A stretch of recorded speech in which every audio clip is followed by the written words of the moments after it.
Right, so very warm welcome back. We're at the Mmabatho Convention Centre today. We're talking arts and culture, as well as some of the other initiatives that the province has in terms of regenerating and growing this economy for the future. Agriculture and tourism are in the mix there. And we're talking to a group of people here who represent the arts and culture community, but we're not going to forget agriculture and tourism because they're also very important. And I've just got one question for you, Premier, before we go back to our audience. For people to tour this part of the world, they can come by road, which is great, but you also have an airport that was quite renowned, one of the longest runways that you're ever going to find, and that would be a great way for people to arrive here. What are the plans for that airport? We had a discussion with President Jacob Zuma, and I must congratulate him for agreeing with us. He gave us 3 ministers, including the Minister of Transport. So we are working on revamping and starting the Mahikeng Airport, and we are going to rename it to become Chief Munsiwa Airport, so that we pay tribute to Chief Munsiwa and the Babylon people. So we'll be starting, the people of Bokone Bophirima will be told very soon on what is going to happen in actual terms. The second airport is the Pilanesberg Airport, where a lot of activity in as far as tourism is concerned is taking place. So we'll be opening both airports, the Mahikeng Airport, which will be known as Munsiwa, and the Pilanesberg Airport, so that people can fly into the province. Our plan is that we must get into discussions also with Lanseria, so that we can open some kind of an interaction and connection between the Pilanesberg Airport and the Lanseria Airport. Have you got a timeline for when this new airport will be open? The Mahikeng one. Before the end of June next year. Wow. According to the agreement, we'll have started. Okay. All right, fantastic. Okay, table 27, we'll find William Langeveld. Thank you. Good morning, Honourable Premier, MEC, and Peter. My name is William Langeveld. I come from Vryburg. I'm the Northwest Provincial Koisan leader. My request is, Honourable and beloved Premier, for the government to return the old Colunda hostel in Vryburg to the Koisan community. Some 10 years ago, a very abusive Mr. Karodia took the hostel away from us. We have developed that place as our cultural and art center, craft center, so we would love to have it back so that we can start rebuilding our nation. I also want to bring to your attention, Honourable Premier, that the Koisan people are the only people who are excluded from the national constitution and the national budget. It is the most discriminatory legacy of our constitutional democracy. And because of that, the pain of exploitation and the pain of exclusion have been inflicted on our people over the last 20 years. We want to stand up and rise up and start with our foundation nation restoration. For that, we need resources because we want to move from Koisan community to Koisan community throughout our province to start a revival campaign. For the last 362 years, our people have suffered under Christian slavery and apartheid policies. And especially in the last 20 years, the social disintegration of our communities was extremely aggravated. Okay. Our people are suffering from historic trauma, from a colored slave mentality, and from a learned helplessness. We want to reach out to all our communities to start the healing process of our traumatized nation throughout the country. Right. And we wish that the Northwest Province would take the lead in that. I thank you, Honourable and beloved Premier. Thank you very much indeed. And I would imagine, Premier, that these are some of the issues that you're going to have to try and navigate through. We talk about social cohesion, groups feeling excluded and left behind. And I'm just wondering, how do you respond to this gentleman here, with his concerns for his people? And at the same time, I hear Minister Bladen Zimande saying places like the Northwest University Potch campus is an apartheid-era enclave, a hostile foreign environment for people who are not white Afrikaners. There's still a lot of work to be done. In the office of the Premier, we have established what we call the Reconciliation, Healing and Renewal Directorate. We have now announced about 3 weeks ago a committee that is responsible for that component of our work. The objective is to deal with issues like this one, to make sure that we reinforce social cohesion in our society. We deal with injustices of the past as enshrined in the preamble of our constitution of the Republic. So that program is going to go throughout the province for the next 5 years, and we hope that the 6th administration will continue along that path. But I just want to remind Mr. Langeveld there that whilst we agree with him, the emblem of the South African Republic does an appreciation of the Koisan people. And for me, the fact that the South Africans who have embraced that emblem without questioning anything is an indication that we are serious about embracing the diversity that we have in the country. So the specific thing he has mentioned about Vryburg, we are going to be attending to it so that we can then reclaim that particular institution and give them an opportunity to express their culture, their tradition, their value system, so that they don't feel that there's a dwindling in as far as their culture is concerned. So he is right, we'll be working with them through the Samwerk, Samtrek philosophy to achieve that particular objective. All right. And MEC, I mean, your arts and culture, and I'm just wondering how much efforts and focus will there be on the culture portion of your portfolio going forward? Because I think a lot of these issues that are coming up are not just about singing and performing, but preserving cultural traditions. Yes, Peter, what I can say is that we have put aside the money for our heritage site. We have a historical heritage site called Kaditweni in the Northwest. We are going to develop that heritage site. We are going to make sure that people, when they come to the Northwest, they must go there as the tourists. And again, we do have our heroes, especially the chiefs. Previously, they fought for the land. For example, if I can give you an example like Kosi Munsiwa, we are going to build a monument for Kosi Munsiwa here in Mahikei.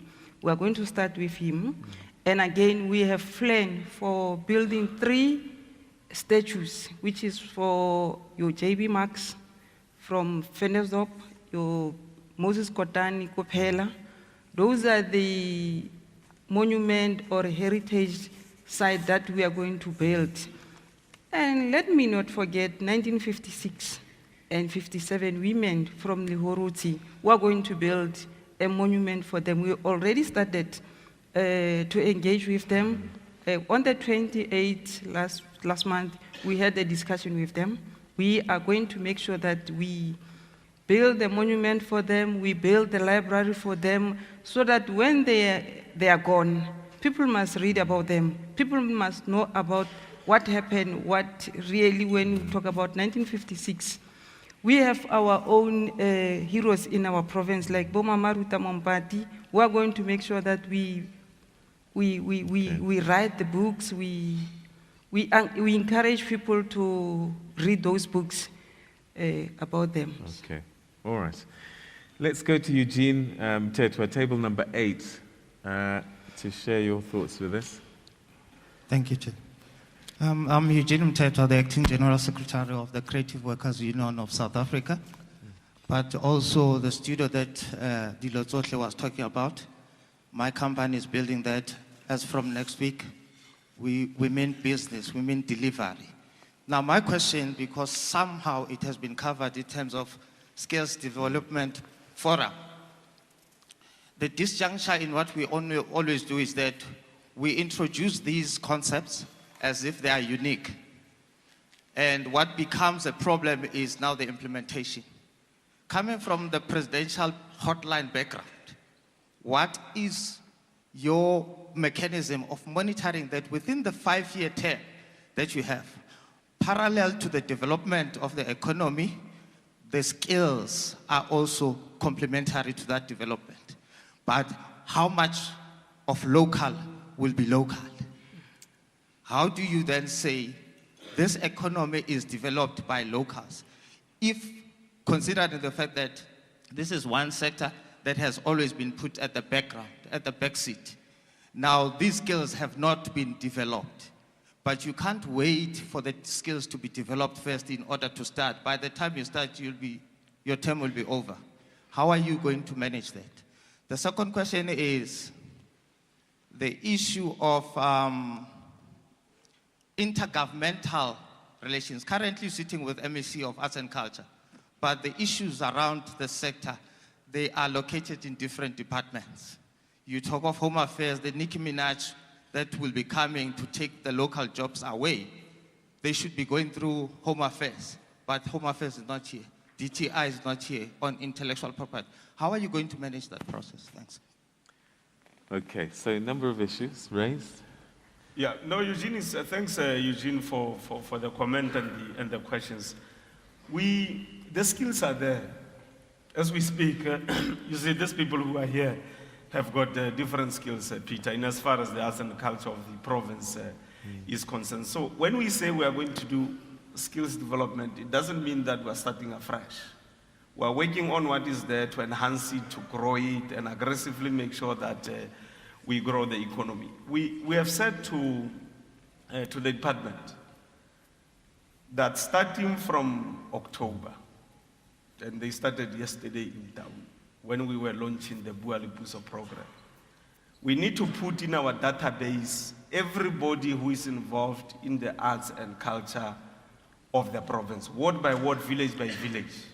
Put them in the database and be able to know what is it that each one of them will want to do together working with the government of Bokone, Bophirima. Because if you don't have the database, you will not be able to respond accordingly to the challenges that are facing our people. And as we speak now, our database is not up to scratch. So we are going to urge the people of this province to cooperate in the process of making sure that we enhance that particular database. Secondly, people talk about infrastructure, and I say to them, sometimes we just waste time unnecessarily. We've got the infrastructure, we have got schools in the province. Now the question is, after 2 o'clock, what do you do with that infrastructure? So I've said to them that from 2 o'clock in every school, let's allow young people to use the schools as part of infrastructure for the development of the arts and the culture in the province, whilst we are still going to roll out the Mabana infrastructure development program. So I'm going to urge the school governing bodies. I know that you take decisions in as far as the usage of the schools is concerned. The Department of Education, please make sure that you avail the schools after the school time after 2 o'clock to allow young people to use the schools to develop the arts and the culture in the province. All right, Premier, I'm hearing quite a lot of good plans and programs that you want to put into place. The one thing I'm not hearing through this thread is sustainability. What happens in 3-4 years' time? How is this going to become a sustainable sector? Well, the first thing is what Eugene is saying is monitoring. We have said to the department that we want on a weekly basis a report on how we are monitoring every aspect of this pillar of the economy. And what is the view that is coming from the participants in as far as this particular sector is concerned, so that they can be feedback to sustain what we are doing. So that's what we'll be doing. EXCO is sitting on a monthly basis.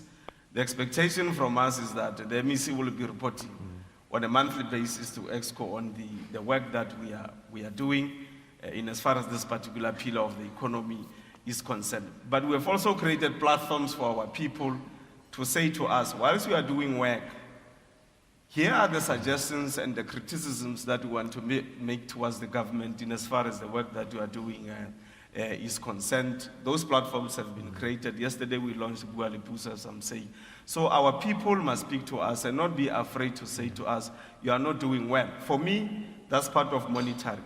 Thirdly, we have said because we are gradually moving the budget of the province towards the arts and the culture, it means during the adjustment budget in November, the next financial year, and the entire MTEF period, we should be making sure that we increase the resources financially in as far as the issues of the arts and culture are concerned in the province. If we are to grow that part of the economy, the intention is that the arts and culture of the province must minimum by 2015 be contributing at least 2% to the growth of the economy. Wow, okay. All right, that sounds great. Let's see, Dodo Mmabatho, he's here. Monamudi Dodo, I know you from years and years ago when you were a budding artist yourself. And now you are at ECO, which is an association for recording companies, but you've got other ambitions as well for the industry as a whole that you're working on, initiatives. Tell us a little bit about particularly the project that you're launching on Monday. Oh, thank you very much, Peter. Idu Modise bagolo ba rona re premier MEC le bagolo ba botle ba leng teng.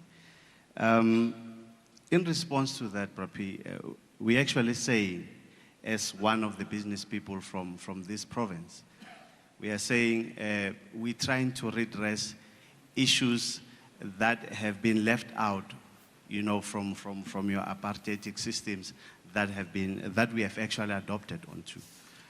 Issue of ownership. As the Association of Independent Record Companies, our people do not own issues of copyright. And it's because the people that are supporting artists or the funders, they do not understand the magic around the value chain. I always hear batho ba rona ha ba bua re bua ka artist. We always congratulate this bread, but we're not worried about the bakery behind it, the flour, and everybody that is making this artist. So I'm just requesting our Honourable Premier to really review this, to say, you need to understand the value chain. Before there's an artist, there's an investor behind that, which is the record company. And the record company must also employ a road manager, must employ a manager of this artist, and so forth and so forth. Now you need to understand all that value chain. And also where you take in this product that is called an artist. Here in our province, Harena, a retailing shop, you know, like your Reliable, your Dakotas, you always find them in other provinces. So we're saying only if you understand the value chain, then you'll be able to impact on all this. So as ECO, we are trying our level best to say issues of ownership must be reviewed, because our artists, that is why timelessly we hear that they are dying pauper. They go into the studio, they sell their rights to a recording company, and then the recording company is left with the master. Now, out of that master, the artist will then go to another record company, but then they've left their legacy at an ex-recording company. So we say to all of us, we need to start working together as all the practitioners in understanding who must get what and who must own what. So I think this is why we are back home. We are saying, when we are here, Honourable Premier, to come help you, that also with good initiatives that you're doing for the studio. It is important that we hope that for that initiative in the Supra of rebuilding the studio, we wish to find a co-op system whereby the Mutusis of our province, there are recording labels in this province that must be part of building the studio, so that we are able to have a skills transfer in our way of building up this industry. All right. A comment from both of you on this one. I just want to agree with him. By the way, I'm an artist. Right. So I know some of the dynamics which are going on there. And one of the dynamics that we will have to deal with as far as this industry is concerned, some of the exploitation that is going on towards the artists. they will agree with me. There's a lot of exploitation towards some of them. So we have said to the department that part of the problem is that they don't have the necessary advice as far as legal issues are concerned, all the artists. So because government has got legal units and so on and so forth, we said, can't we bring them together and make sure that when we open this studio, and by the way, we're going to build the other 3 in the other districts, so Mmabatho, Kenneth Kaunda, and Bojanala, that as we produce this particular artist, it shouldn't just be about them performing and so on. Let's bring a team of lawyers together that can work with this particular artist, because they lose millions and millions of rands through the promotion companies. There are those that are doing well, so we hope that we can have some nice discussion with some of the promotion and recording companies, so that we can stop the exploitation of artists that is going on now. The reason they die, paupers, artists, some of them, is because of this problem.